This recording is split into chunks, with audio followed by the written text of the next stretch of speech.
Kailangan talaga nito mga kababayan, gamot. Kasi, ano, ay, andyan na yung pagkain niya, oh. Halika, pasok ka ate. Medyo mahihain siya mga kababayan, mga kabarangay. Kakain siya pag wala na kami.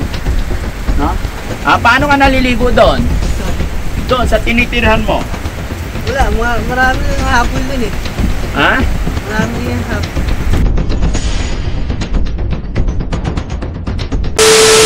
Ako? Si Daddy Frankie. Si Daddy Frankie, okay. Hirap, papahinga na ako. Papahinga ka na? Sit na. Bakit ka napagod? Uusap pa tayo eh. Wala nga namang ginagawa, pagod. Papahinga lang ako, tutulog ako eh. Natutulog ka? Oo, Oo. papatulog. Papatulog. Oo. Kailangan talaga nito mga kababayan, gamot. Kasi, ano, ay, andyan na yung pagkain niya, oh. Kumain ka na. Halika, pasok ka ate. Dali mo rito. Kumain ka na. Oh. Bago ka magpahinga. Ay, pagkain niya. Ano pa ulam niya? Ginataang kalabasa, and then, daing na bangus. Masarap. Ang gagawin mo, ate, wag sobrang dami. Kasi hindi siya ganun kalakas. Itong amount na to, bawasan mo ng konti. Ha? Kasi tatapon niya. Oo. Oh, sige. Sige na. Busin mo yan, ha? Oo. Ay, yung tubig. Kargahan mo yung tubig niya, ate. Para puno. Magpayong ka.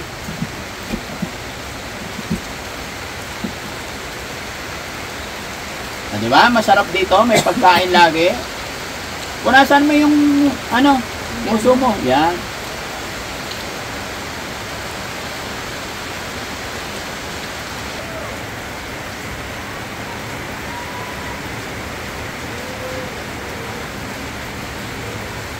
Kain ka na. Sige na.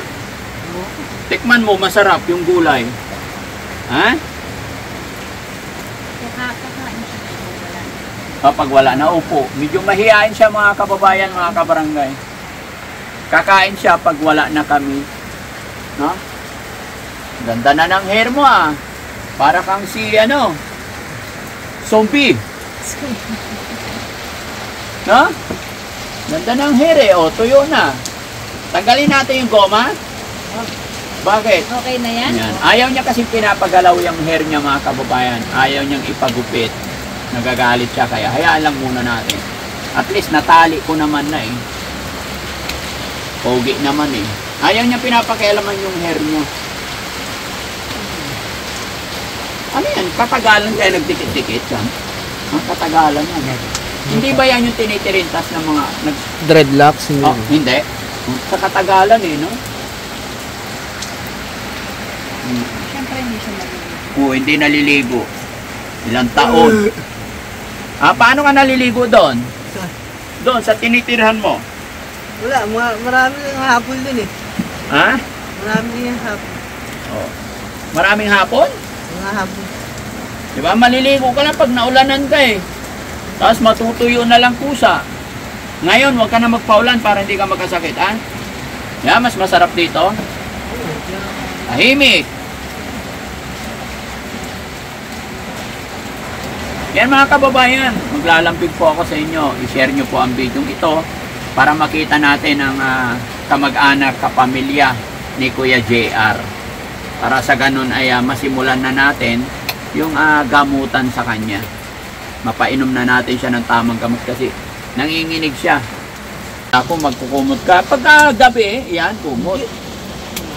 Oo, gamitin mo. Ha? Nagiginaw pa. No, ito, unan mo. Kain ka na, sige na. Nahiya ka ba pag nandito kami? Nahiya siya. Nahiya ka? Nahiya ka kay Mami Rochelle? Kaya pag-alis natin. Tsaka siya kakain. Maglakad-lakad ka pwede para ma-exercise ka rin, ha?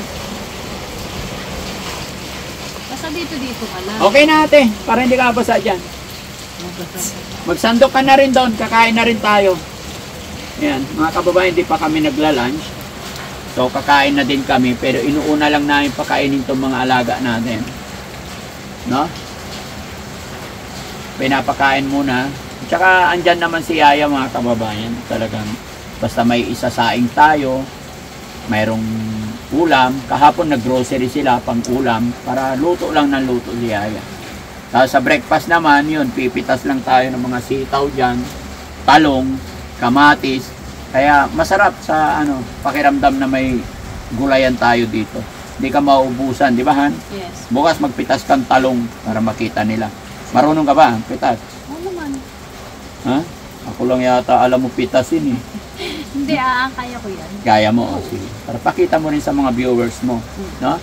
Bukas mamimitas ako. Sige, para makakain na siya. Sige na. O, kain ka na, huwag kang mahiya. Diyan lang ako. Diyan na.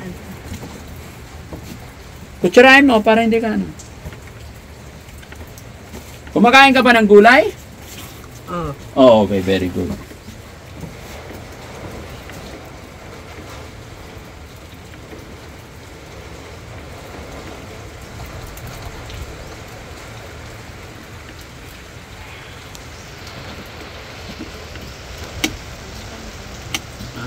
Hindi, ba't takbo ka na?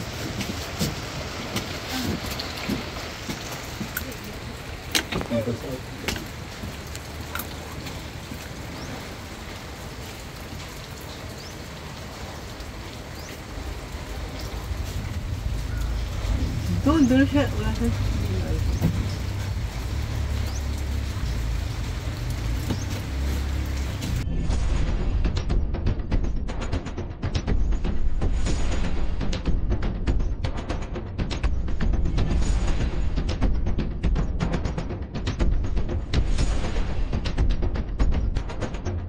Kaing tulog na nga eh. Puro bigay nyo eh. Talo mo si Bandam. Yung masilungan. Talo mo si Bandam, ha? Ayun. Lalo mo, pupuntahan. Hindi kasi Bong to, ikaw si Bandam to.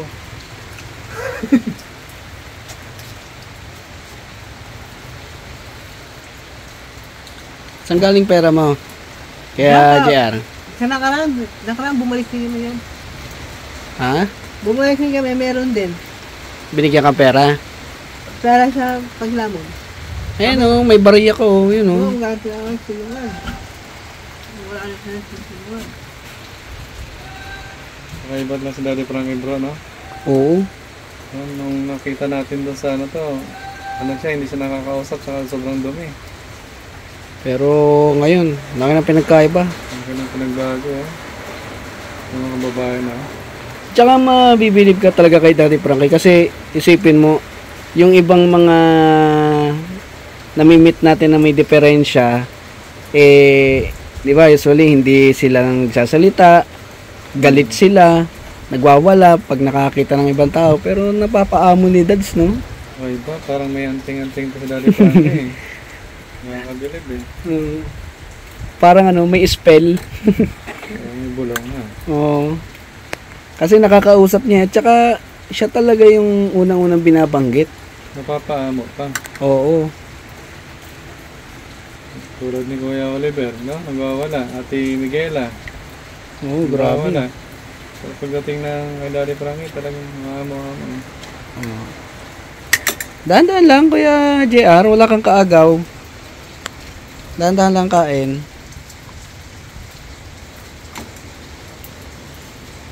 Sige, kain ka lang, Kuya JR.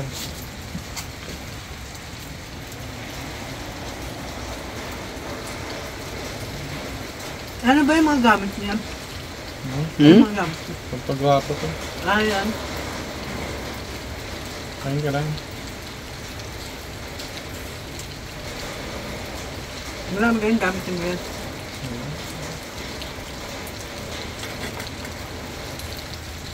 Kaya saan ka ba, Kuya? Ha? Anong lugar mo? Doon nga ako nasa Rima. Hindi, anong probinsya mo? Ay, mga gamit. Nung bata ka, saan ka galing? Alam mo pa? Natatandaan mo pa?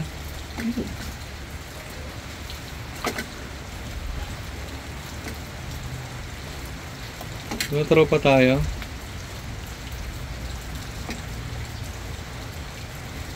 Grabe no, lakas yung kumain bro, no? Hmm. No? Dahan-dahan, Kuya, wala kang kaagaw. Lubos agad eh, oh. Oo, dahan-dahan lang. Kakaiba to.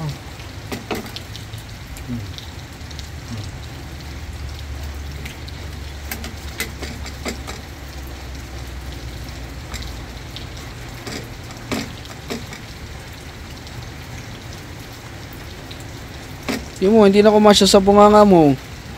Dahan-dahan lang. Tubig.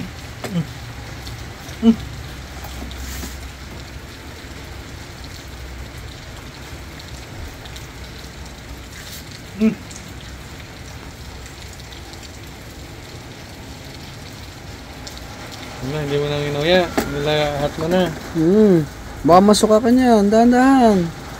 Grabe. Ginawa mo kuya ay. Ano mo nguyain yan? Wala. Wala.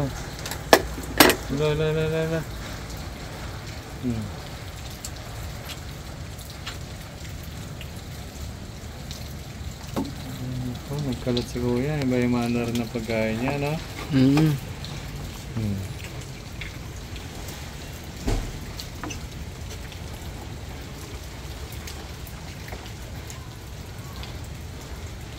Yan, hindi mo na maano ngayon. Malunok. Dapat konti-konti lang. Natanik ka. Grabe si kuya JJ. JR. Oh, parang wala lang, yun o. Isang buong plato na laman ng ano eh. Busog na. Busog na. Pinasok ng isang ano lang. Isang lulukan lang. Yun pala yung talent mo kaya, JR. Yun pala ang talent mo. Amazing.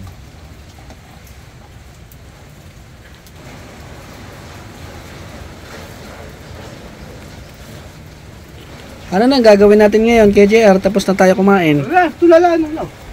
Tulala na lang. Ano ba iniisip mo? Wala. Wala? Paano ba yung magtulala?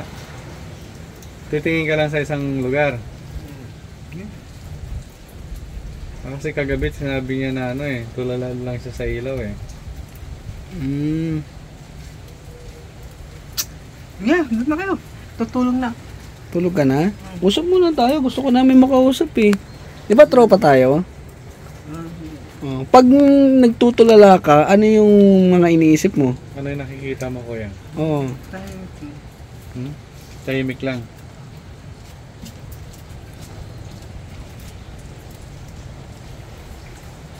Doon ba sa bahay mo, nagtutulala ka lang lagi? Tulala lang ginagawa mo? Ha? Doon na kayo. Tropa tayo eh, kwentuhan mo tayo. Diba tropa? Kasing haba tayo ng book mas mahaba sa'yo na. No, lalo pag naunat yan na.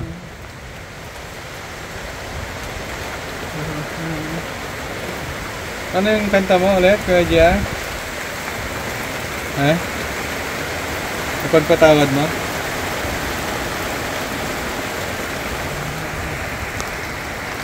So yan mga kababayan, mga kabarangay, maraming salamat po and God bless pong muli sa atin lahat. Mag-iingat po kayo mga kababayan saan man po kayo naroroon. Luzon, Visayas, Mindanao, saan man kayo naroon sa lupalop ng mundo. Mag-iingat po tayo mga kababayan at lagi tayong tumawag sa ating Panginoon para lagi tayong gabayan at i-bless ni Lord, no? Maraming salamat. Magandang buhay, magandang araw po sa inyong lahat. Thank you po. Babay na kuya. JR, babay tayo. Bye. Doon sa camera. Bye. Doon. Ano masasabi mo sa kanila? Thank you eh. Thank you. Thank you sa Pagkain eh, saka higaan. thank you sa pagkain daw sa higaan.